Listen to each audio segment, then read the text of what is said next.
So number 5, ito na yung pinakamatibay sa lahat ng tali. Hello, Pinoy Deckhand here. So ngayon pag-usapan naman natin yung mga klase ng tali na palaging ginagamit dito sa yate. So disclaimer lang hindi ako eksperto pagdating sa mga tali na to. Lahat ng babanggitin na materyales sa bidyong ito ay nakabase lang din sa pagre-research ko. So mas mabuti pang magkonsulta sa eksperto, sa mga professional pagdating sa mga tali, and susubukan ko lang ipaliwanag hanggang sa abot ng aking kaalaman. Yon. So let's go. So maraming klase ng tali na ginagamit dito sa yate. So magbibigay lang ako ng 5 common ng klase ng tali na madalas gamitin dito sa yate. So una is yung natural fiber na tali. Ito yung mga ginagamit ng mga sinaunang barko na gamit ay yung natural fiber. Madalas makikita natin to sa mga lumang sailing boat or sa mga classic na mga barko. So hindi ko na masyadong papaliwanag to.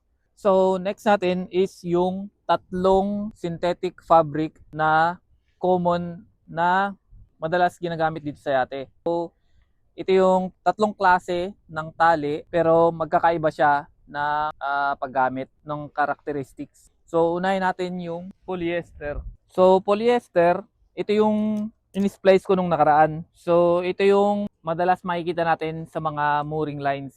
Kung mapansin mo siya, para siyang tela. Merong dalawang klase ng paggawa ng tali.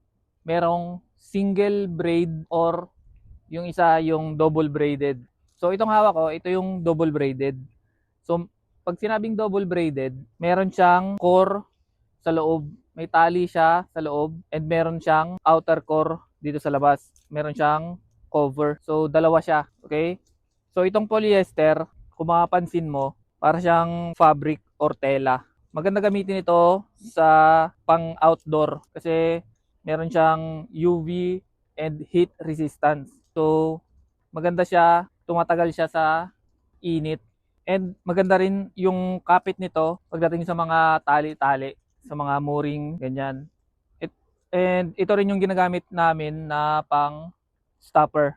Kasi maganda yung texture nito, yung kapit nito. Maganda siya ipang stopper sa same ng polyester din na tali. So ang disadvantage nito ay pag nabasa, mabilis siyang mag-absorb ng tubig and mabigat siya.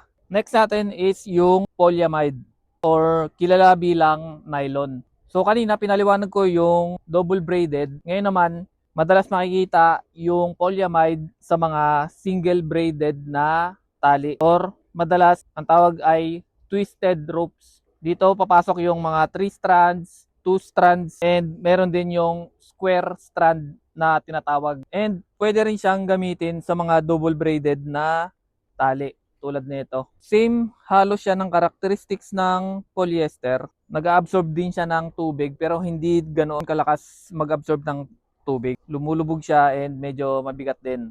Meron din siyang core sa loob kapag double braided, and then mapapansin mo siya, mas makintab siya kaysa dun sa polyester rope kasi may halo na siyang meron siyang nylon. So mas matibay to, mas matigas siya, and mas maganda siya sa mga abrasion or yung pag magtatali ka sa mga bollard, kung merong abrasion na mangyayari, yung kumakaskas, ganun. Mas matibay siya, yun yung advantage niya. Disadvantage, same din, lumulubog, ganun, umaabsorb ng tubig. So next natin is yung polypropylene. Ito yung tali na super lightweight.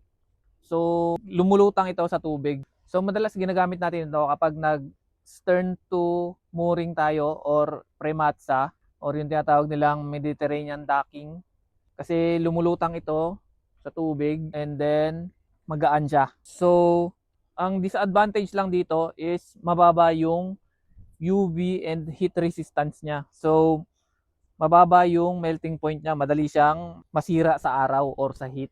And isa sa mga advantage nito is meron siyang stretch ng konti. So the best siya para sa mga shock absorbing na mooring.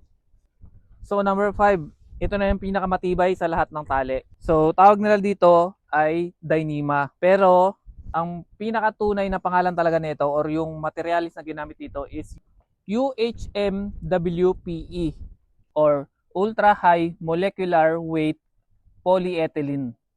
So tinawag lang nilang itong Dyneema dahil ito yung unang brand or company na nakagawa nitong klase ng tali na to. And sumunod yung Spectra and other companies. So itong hawak ko is Dyneema. So nakasanayan na tawagin siyang Dyneema. Kung mapapansin mo, yung Dyneema para siyang buhok. Sobrang pino ng fiber niya.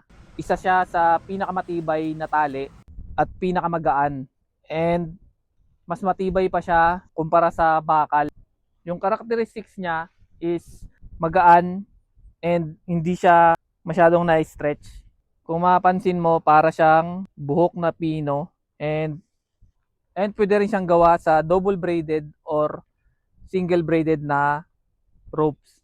Minsan yung iba, ginagawa, may nakikita akong tali na double braided, naka-Dyneema yung loob na core pero naka polyester yung cover niya or yung outer sheet niya. So yung Dyneema, hindi lang siya sa tali ginagamit. So ginagamit din siya sa mga bag, sa mga parachutes, sa mga kite surfing, sa mga kites, sa mga paragliding. Kasi pinakamagaan siya na klase ng fabric, synthetic fabric. So sobrang gaan niya and sobrang tibay niya. Kaya hindi lang siya pang ropes, kundi pang mga outdoor gears na rin siya sa mga sports equipments. So yun lang, sana may natutunan kayo. So kung meron man akong mga maling naisabi or kung meron kayong gustong idagdag, pa-comment nyo na lang. And don't forget to follow my page. Yun lang, thanks.